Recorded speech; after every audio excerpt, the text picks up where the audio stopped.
नमस्कार. आज आपण एका खूप महत्त्वाच्या आणि तितक्याच गंभीर विषयावर बोलणार आहोत. आजकाल असं होतंय की तरुणाईकडे डिग्री तर आहे, पण ज्या स्किल्सची कंपनीला गरज आहे त्याचं काय?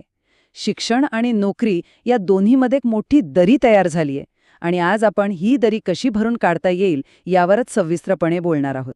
तर आजच्या या विश्लेषणात आपण काय काय बघणार आहोत ते पटकन बघूया. सुरुवात करूया कौशल्याचं आव्हान नेमकं काय आहे यापासून.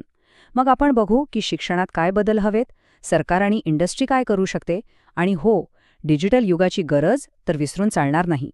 यानंतर आपण काही प्रत्यक्ष आव्हानांवर नजर टाकू आणि शेवटी ही जबाबदारी नेमकी कोणाची आहे यावर विचार करू. चला थेट मुद्द्यालाच हात घालूया. खरंच फक्त एका डिग्रीच्या जोरावर आज चांगली नोकरी मिळवणं शक्य आहे का?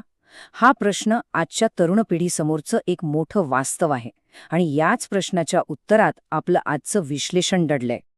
तर आपला पहिला मुद्दा आहे कौशल्याचे आव्हान. आता गंमत बघा, एका बाजूला आहे आपलं पुस्तकी ज्ञान आणि दुसऱ्या बाजूला आहे इंडस्ट्रीला हवं असलेलं प्रॅक्टिकल काम. आणि या दोन्हींमध्ये ना खूप मोठी दरी आहे. समजा एक इंजिनियर आहे, थिअरीमध्ये एकदम हुशार, पण त्याला पहिल्या दिवसापासून थेट प्रोजेक्टवर काम करायला सांगितलं तर जमेल का? हीच ती गॅप आहे जी अनेक पदवीधरांना मागे ठेवते. मग आता या समस्येवर उपाय काय? तर सगळ्यात आधी आपल्याला जावं लागेल मुळाशी, म्हणजे आपल्या शिक्षण व्यवस्थेकडे. कारण बघा, पायाच पक्का नसेल तर त्यावर मजबूत इमारत कशी उभी राहणार, बरोबर ना? त्यामुळे शिक्षणातच काही मूलभूत बदल करणं खूप गरजेचं आहे. आता हे बदल नेमके कोणते ते जरा सविस्तर बघूया. सगळ्यात पहिलं, अभ्यासक्रम. तो इंडस्ट्रीच्या गरजेनुसार अपडेट व्हायलाच हवा. दुसरं, आणि हे खूप महत्त्वाचं आहे, प्रॅक्टिकल ट्रेनिंग आणि इंटर्नशिपवर जास्त भर द्यायला हवा, नुसती थिअरी नाही. आणि तिसरं, सॉफ्ट स्किल्स, म्हणजे टीममध्ये कसं काम करायचं, लीडरशिप, कम्युनिकेशन, या गोष्टींशिवाय आजच्या जगात टिकणं जवळजवळ अशक्य आहे खरं तर.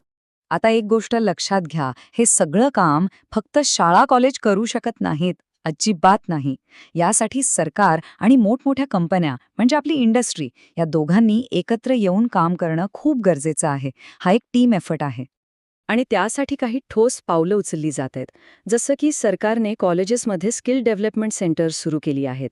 मग NSDC आहे, जे सध्याच्या स्किल्सना अजून चांगलं करण्यासाठी, म्हणजे अपस्किलिंगसाठी प्रोग्राम्स चालवतं. कंपन्यांनी थेट कॉलेजसोबत पार्टनरशिप्स करून ट्रेनिंग द्यायला हवं, जास्त इंटर्नशिप्स द्यायला हव्यात.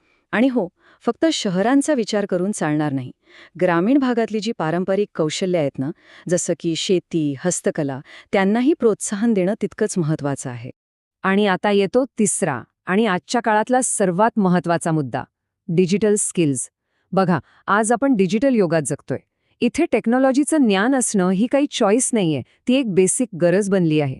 याकडे आपण दुर्लक्ष करूच शकत नाही. मग यात काय काय येतं? वेल, IT, AI, coding, data analytics यांसारख्या आधुनिक गोष्टींचं ट्रेनिंग. मग कोर्सेरा, स्वयं सारखे जे ऑनलाईन प्लॅटफॉर्म्स आहेत त्यांचा पुरेपूर वापर करायला हवा नवीन गोष्टी शिकायला. आणि सगळ्यात बेसिक म्हणजे प्रत्येकाला कॉम्प्युटर आणि इंटरनेट वापरायचं तरी यायलाच हवं. ही तर झालीच पाहिजे अशी गोष्ट. बरं, आतापर्यंत आपण समस्या काय आहे आणि त्यावरचे उपाय काय असू शकतात हे वेगवेगळ्या भागांमध्ये पाहिलं. पण हे सगळे एकत्र कसं दिसतं? चला पुढच्या स्लाइडवर एका नजरेत हे संपूर्ण चित्र समजून घेऊया, म्हणजे एकदम क्लिअर होईल.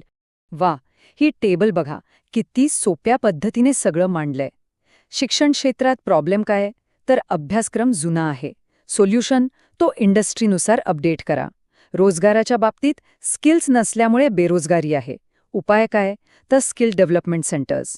टेक्नॉलॉजीमध्ये डिजिटल स्किल्सची कमतरता आहे, त्यावर उपाय म्हणून IT आणि AIचे ट्रेनिंग. आणि समाजात, विशेषतः ग्रामीण भागात संधी कमी आहेत, तर तिथे स्थानिक कौशल्यांना वाव द्या. एकदम सोपं आणि सरळ. पण थांबा, उपाय आहेत म्हणजे सगळं आलबेल आहे असं नाही.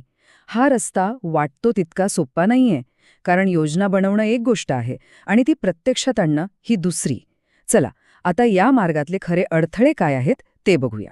पहिला आणि सगळ्यात मोठा अडथळा, आपल्याकडच्या योजना ना अनेकदा फक्त कागदावरच राहतात.